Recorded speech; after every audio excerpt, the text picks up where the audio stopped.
Om Swastiastu. Perkenalkan, nama saya Ika Dwi Kurniawan, nomor absen 6 dari kelas 82. Perkenalkan, nama saya Kadek Pancartoika dari kelas 82 nomor absen 7. Perkenalkan, nama saya Kadek Rinu Mulyantane dari kelas 82 nomor absen 8. Perkenalkan, nama saya Ketua Nugraha Saputra, kelas 82, nomor absen 9. Perkenalkan, nama saya Ketua Wana Jembar dari kelas 82, absen 10. Perkembangan VOC. Dalam misi monopoli perdagangan rempah-rempah, VOC melakukan pelayanan Hokin. Pelayanan tersebut mengembang misi Belanda yang ditugasi mengawasi, menangkap, serta mengambil tindakan terhadap para pedagang dan penduduk perbumian yang dianggapnya melanggar ketentuan perdagangan Belanda. VOC memiliki hak istimewa yang tercantum dalam Outrol pada tanggal 20 Maret 1602, antara lain sebagai berikut. Yang pertama ada hak untuk monopoli perdagangan, yang kedua ada hak keluasan membentuk angkatan perang sendiri, yang ketiga hak melakukan perorangan, yang keempat hak untuk mengangkat pegawai sendiri, yang kelima ada hak untuk memerintah di negara jajahan, yang keenam ada hak mengadakan perjanjian dengan raja-raja setempat, yang ketujuh hak untuk mencetak dan mengeluarkan mata uang sendiri. Pada tahun 1623, usaha VOC makin berkembang pesat dan berhasil menguasai rempah-rempah di Ambon dalam peristiwa Ambon Marques. Yang pertama ada perdagangan di Nusantara belum memiliki kesatuan dan persatuan yang kuat. Yang kedua, VOC adalah organisasi dagang yang tertib dan para pengurusnya bekerja keras sehingga maju dengan pesat. Yang ketiga, banyak kerajaan-kerajaan di Indonesia yang mudah dikuasai VOC karena politik adu domba kerajaan yang pernah dikuasai oleh VOC antara lain sebagai berikut. 1. VOC berhasil memecah belah Mataram menjadi 3 kerajaan. 2. VOC berhasil membantu Sultan Haji dalam merebut Banten dari tangan Sultan Ageng Tirtayasa.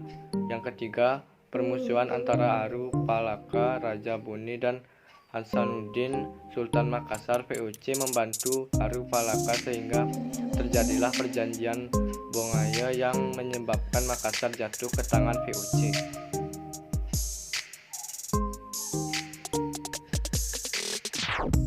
VOC menuju kebangkrutan. Perjalanan kongsi dagang VOC makin lama mengalami kemunduran, bahkan VOC runtuh pada tanggal 31 Desember 1799. Kemunduran VOC karena hal-hal berikut. Yang pertama, perang yang terjadi antara VOC dengan pemerintah membutuhkan biaya yang besar. Hal tersebut mengakibatkan VOC tidak kuat lagi membiayai perang-perang tersebut. Yang kedua, karyawan VOC merasa sudah kaya sehingga melupakan tanggung jawab, tugas, dan kewajiban mereka terhadap pemerintah serta masyarakat. Sikap tidak bermoral para karyawan VOC untuk memperkaya diri sendiri dengan cara korupsi juga menjadi penyebab kemunduran VOC.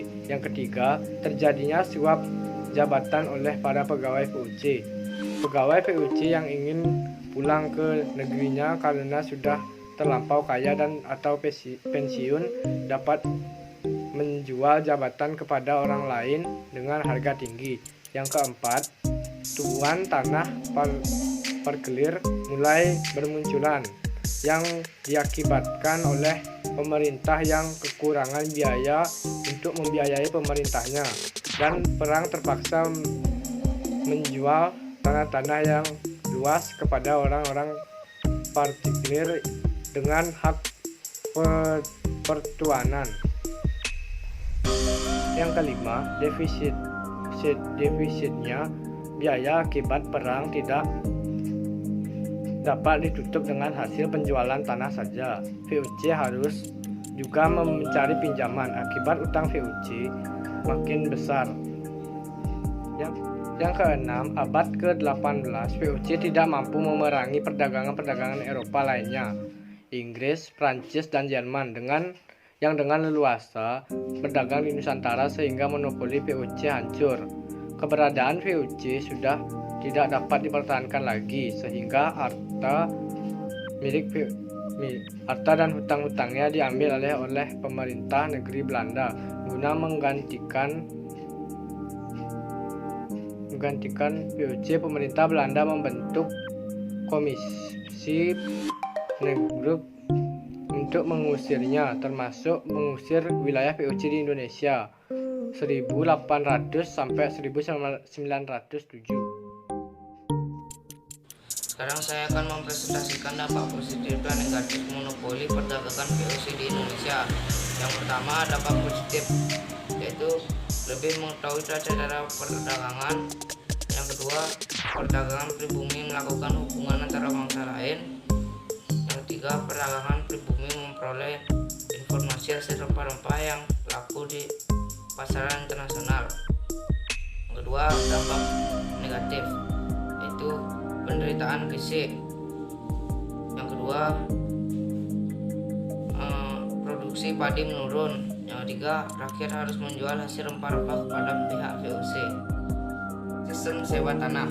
Sistem sewa tanah merupakan salah satu sistem pertanian di mana para petani atas kehendaknya sendiri menanam dengan cash crop.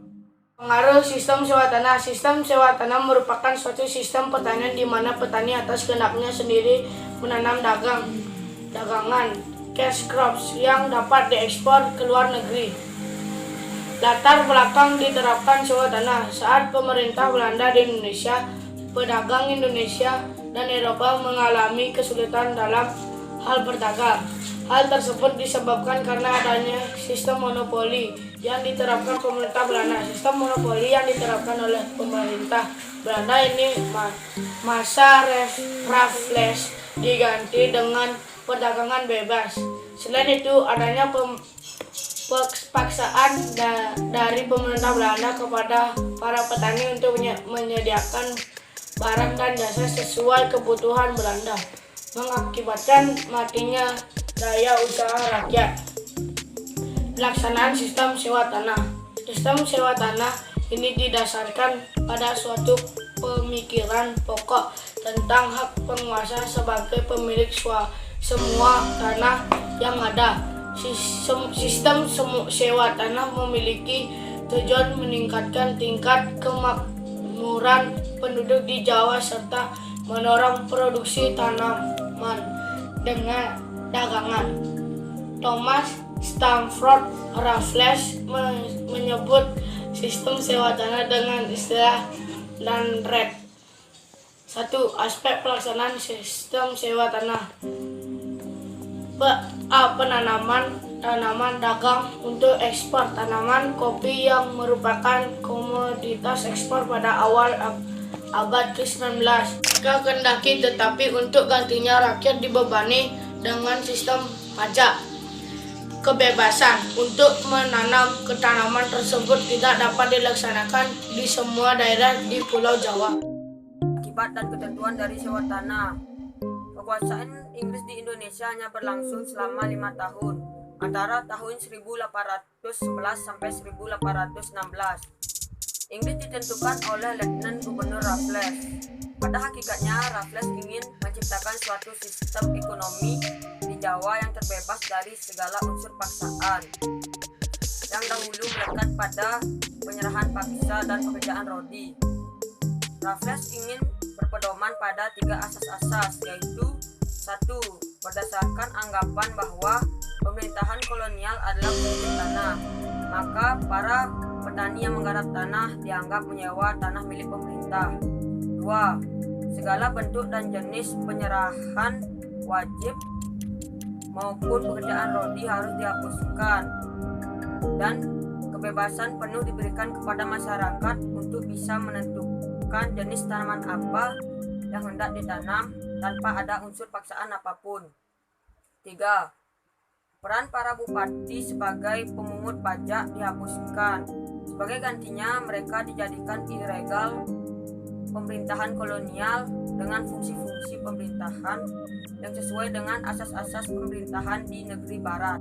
Adapun beberapa pengaruh dari sistem sewa tanah terhadap perkembangan sosial ekonomi. 1. Pemilikan tanah pribadi secara turun-temurun dalam banyak hal diubah menjadi milik bersama yang setiap tahunnya dibagi-bagi dan di-sharing dengan jatah yang sama. 2. Kedudukan para bupati mengumpulkan jatah beras dan memeras jasa para kuli menurun. 3. Kedudukan kepala desa. Dari semua penduduk desa yang memiliki tanah dinaikkan cukup tinggi. Selanjutnya, Raffles membagi daerah Jawa menjadi 16 bagian. Hal itu dilakukan untuk mempermudah pengawasan terhadap daerah. Pengaruh sistem tanam paksa. Sistem tanam paksa sangat fenomenal pada saat penjajahan. Pemerintah Belanda juga menyebut sistem tanam paksa sebagai Kulturstelsel. Sebutan ini diberikan atas kebijakan pemerintah Belanda terhadap pribumi atas dasar kepaksaan. Latar belakang terjadinya tanam paksa akibat goncangan ekonomi terhadap pemerintah Belanda. Pemerintah Belanda menghabiskan banyak dana pada saat perang melawan Perang Padri dan peperangan Diponegoro. Walaupun sebenarnya pemerintah Belanda menang pada saat melawan kedua tokoh tersebut, tetapi dapat dipungkiri dana yang dihabiskan oleh Belanda sangat banyak pada saat peperangan tersebut. Di lain sisi, pihak Belanda menghabiskan banyak dana dalam peperangan Napoleon untuk menaklukkan Belgia. Guna menutup defisit tersebut, kemudian pihak Belanda menggunakan Jenderal Van den Bosch untuk melakukan sistem tanam paksa terhadap wilayah Hindia Belanda.